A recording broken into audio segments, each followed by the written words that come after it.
दोस्तों, एक कहानी है एक लड़के की जो अपनी ज़िंदगी से बड़ा परेशान था। वह कुछ भी नया काम करता तो उसमें वह असफल हो जाता।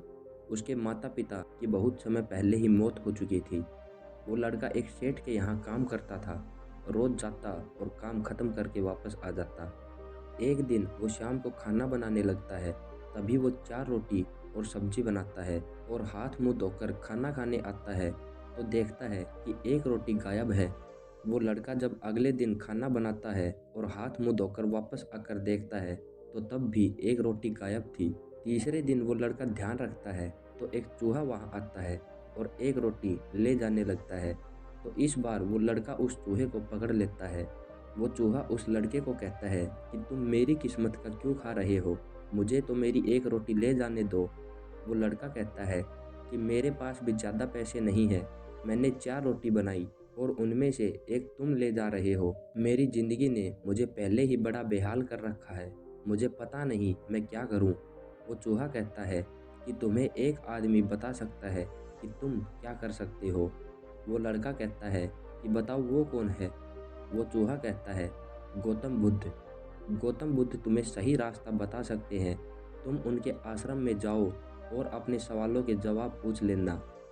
वो लड़का उस चूहे की बात मान लेता है और कहता है ये तो अच्छा विचार है और अपने सेठ से 4-5 दिन की छुट्टी लेकर गौतम बुद्ध से मिलने और अपने सवालों के जवाब लेने के लिए चल पड़ता है।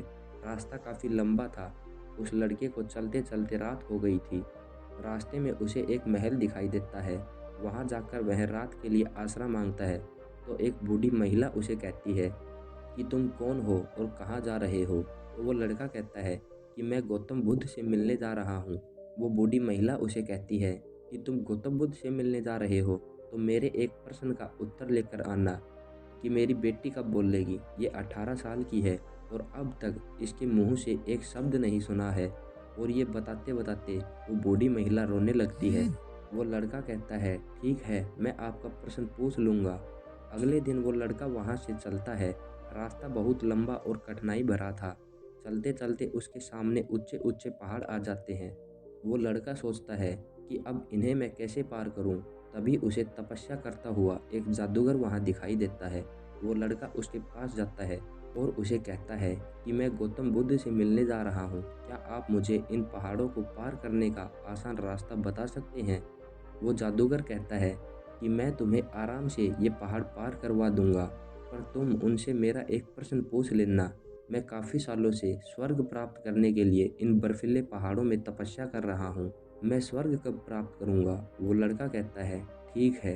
वो जादूगर अपनी छड़ी घुमाता है और उस लड़के को आराम से सारे पहाड़ पार करवा देता है। अब लड़का थक हार कर और आगे चलता है कि फिर उसके सामने एक लंबी चौड़ी नदी आ जाती है।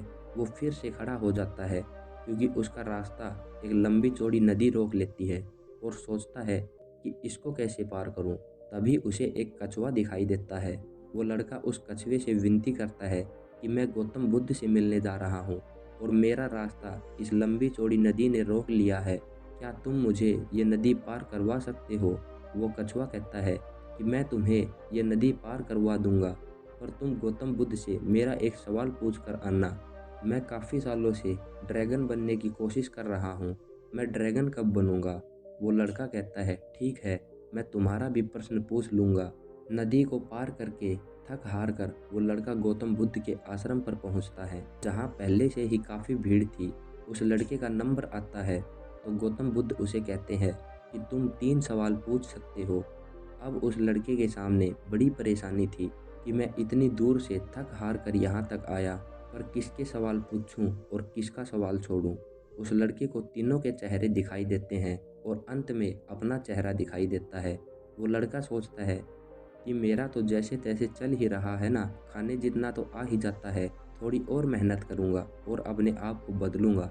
बाकी 3 सवाल ज़्यादा ज़रूरी हैं। वो लड़का अपना प्रश्न ड्रॉप कर देता है।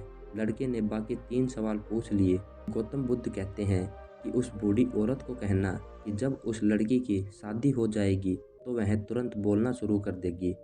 गौतम बुद्ध दूसरे सवाल का जवाब देते हैं कि उस जादूगर को कहना कि जब वह उस छड़ी को छोड़ देगा, उसका त्याग कर देगा, तो उसे स्वर्ग की प्राप्ति हो जाएगी। गौतम बुद्ध तीसरे सवाल का उत्तर देते हैं कि उस कछुए को कहना कि जब वह अपना कवच उतार देगा तो वह ड्रैगन बन जाएगा।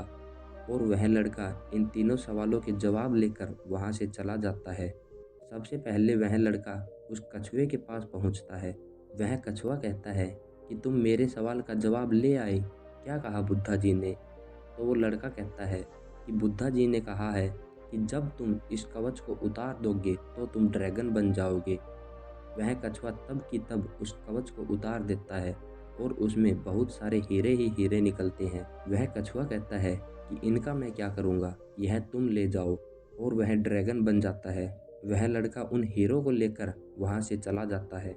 दूसरी जगह वह लड़का पहुँचता है उस जादूगर के पास और उस जादूगर को कहता है कि बुद्धा जी ने कहा है कि तुम इस छड़ी को फेंक दोगे तो तुम्हें स्वर्ग की प्राप्ति हो जाएगी। वह जादूगर उस लड़के को कहता है कि ठीक है, इस छड़ी का मैं क्या करूँगा, यह तुम ले जाओ। और वो छड़ी उस लड़के को दे देता है।